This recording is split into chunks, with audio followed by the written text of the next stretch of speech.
امروز در همه شهر و نویه‌های ولایت خطلان زیاییان و فعالان و کارمندان کسب و کار گوناگون پیام نوبتی پرزیدنت جمهوری تاجیکستان محترم امامعلی رحمان با مجلس عالی جمهوری تاجیکستان را توسط شبکه‌های تلویزیونی مملکت مستقیما تماشا نمودند. از جمله با مقصد سرجمانه تماشا نمودن پیام نوبتی پرزیدنت مملکت محترم امامعلی رحمان، کارمندان مقامات اجرایی حکومت دولتی ناحیه خراسان، راهبران تشکیلات و مؤسسه‌ها، زیاییان و فعالان جامعه شهروندی در تالار مقامات اجرایی حکومت دولتی جمع آمده بودند. ضمن بازدید از تشکیلات و مؤسسه‌ها و ساختارهای گوناگون ناحیه خراسان به مشاهده می‌رسید که به خاطر تماشای پیام امساله سرور دولت در همه تالارهای کلکتیوهای مهنتی شرایط مساعد فراهم آورده شده بود. در این روز کارمندان ساحه معارف و تندرستی، شبکه‌های برق، ریاست انداز و مالیه، بخش حفظ محیط زیست، کمیته حالت‌های فوق‌العاده، کارخانه دولتی به قیدگیری مال و ملک غیر منقول و کمیته دولتی اداره زمین،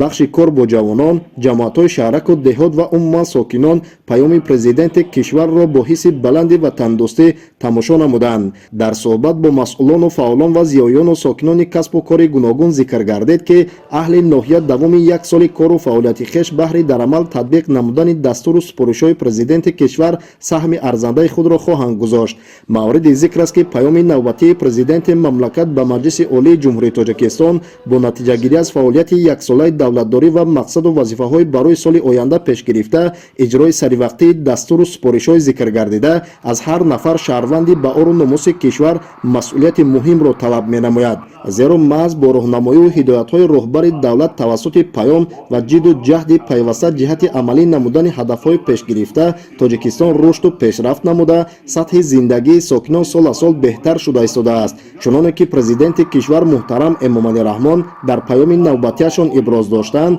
در شرایط مرکب سیاسی جهان که نزاع‌های تجارتی، تغییریابی اقلیم، بالاروی نرخ مال و محصولات عضوقواری و دیگر عامل‌های منفی به اقتصاد ملی تاثیر گذاشت. همچنین راهبر دولت ابراز داشتند که در سیاست اجتماعی دولت و حکومت رشد با نظام ساحه معارف، مقام و منزلت آموزگار و فراهم آوردن شرایط مساعد و بهتر را برای نورسان و جوانان یکی از سمت‌های افضلیت‌ناک دانسته، برای رشد این ساحه مهم نظام اجتماعی همه چاره‌های ضروری را راه‌اندازی کرده ایستاده‌ایم. سرور دولت محترم امامعلی رحمان در برابر یادآوری از رشد و پیشرفت و دستاوردهای ساحه تندرستی در زمان صاحب استقلالی تاکید داشتند که در حکومت جمهوری تاجیکستان در سمت آماده نمودن متخصصان ساحه سیرت‌شناسی و رشد صنعت داروسازی در مملکت اهمیت جدی خواهد داد. در ردیف دیگر مسائل مهم جامعه و دولتداری، پرزیدنت مملکت عاید بر رشد و پیشرفت ساحه صنعت مملکت یادآور گردیده، از جمله ابراز داشتند که ساحه صنعت در رشد منبعد مملکت حل مسائل‌های اجتماعی و اقتصادی و تامین نمودن اجرای هدف‌های استراتژی ملی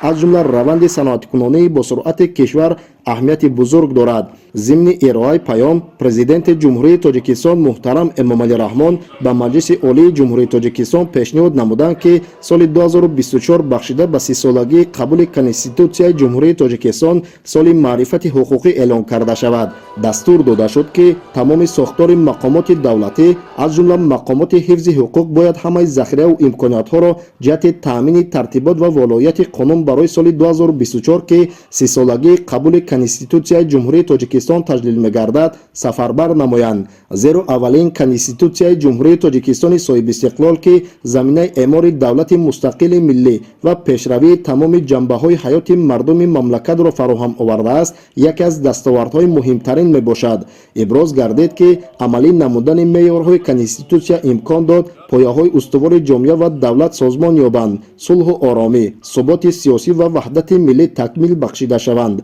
رشد استوار اقتصادی تامین گردد، برای هر یک شهروند مملکت شرایط زندگی ارزنده و انکشاف آینده مهیا ساخته شود. همین طور امروز در برابر تشکیل تماشای دسته‌جمعانه پیام پرزیدنت کشور در تالار مقامات اجرایی حکومت دولتی ناحیه خراسان، شعبه معارف، бахши кор бо ҷавонон ва варзиш, қасри фарҳанг, ҳамчунин кормандони касбу кори гуногун дар толорҳои иdoravu ташкилот ва соҳибкорону тоҷирон дар бозору марказҳои тиҷоратии ноҳия ва дигар сокинон дар манзилҳои истиқоматии хеш бо рӯҳияи болидаву умедвориҳо ва ояндаи дурахшони тоҷикистони азиз аз паёми пурмуҳтавои президенти мамлакат муҳтарам Эмомалӣ Раҳмон баҳравар гардиданд. Мардум ҷонибдорӣ аз дастуру супоришҳо ва пешравиҳои президенти кишвар назди худ мақсад гузоштанд ки ҷиҳати дар амал татбиқ намудани вазифаву уҳдадориҳои дар паём зикр гардида аз ҳама имкониятҳои мавҷуда истифода хоҳанд намуд. чуноне ки президенти кишвар муҳтарам Эмомалӣ Раҳмон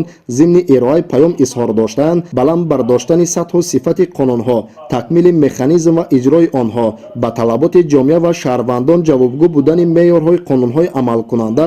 аз тамоми шохаҳои ҳокимияти давлатӣ ҳамкории ҳамаҷонибаро тақозо менамояд. дар баробари таҳияу қабули қонунҳо риоя ва иҷрои қатъии онҳо низ муҳим мебошад, зеро риоя накардидани талаботи қонун боиси нақси ҳуқуқҳо ва пешрафт накардани соҳаҳо ва умуман ҷомеа мегардад. сокинони шарафтманди ноҳияи Хуросон бо азму иродаи қавӣ ҷонибдорӣ аз дастуру супоришҳо ва пешниҳодҳои президенти кишвар назди худ мақсад гузоштанд ки ҷиҳати дар амал татбиқ намудани вазифаву уҳдадориҳои дар паём зикр гардида аз ҳама имкониятҳои мавҷуда истифода хоҳанд намуд. умуман метавон бо ёдоварии комил гуфт ки паёми имсолаи роҳбарияти олии мамлакат барои ҳамаи соҳаҳои хоҷагии халқи ноҳияи Хуросон ҳамчун як ҳуҷҷати муҳиму раҳнамосоз хидмат расонида дар рушду тараққӣ ёфтани ҳаёти имрӯза нақши калидиро хоҳад бозид. дар паёми имсолаи президенти мамлакат инчунин самтҳои асосии хоҷагии халқ, сиёсати дохилию хориҷӣ ва дурнамои он муайян гардида рушду инкишофи соҳаҳои афзалиятнок ва ҳаётан муҳим мавриди таҳлил ва баррасӣ қарор дода шуд. худойдоди Раҷаб, Абдуқаҳҳори Одина, Фирӯзи Ҳусейн, ноҳияи Хуросон, барои барномаи ахбор.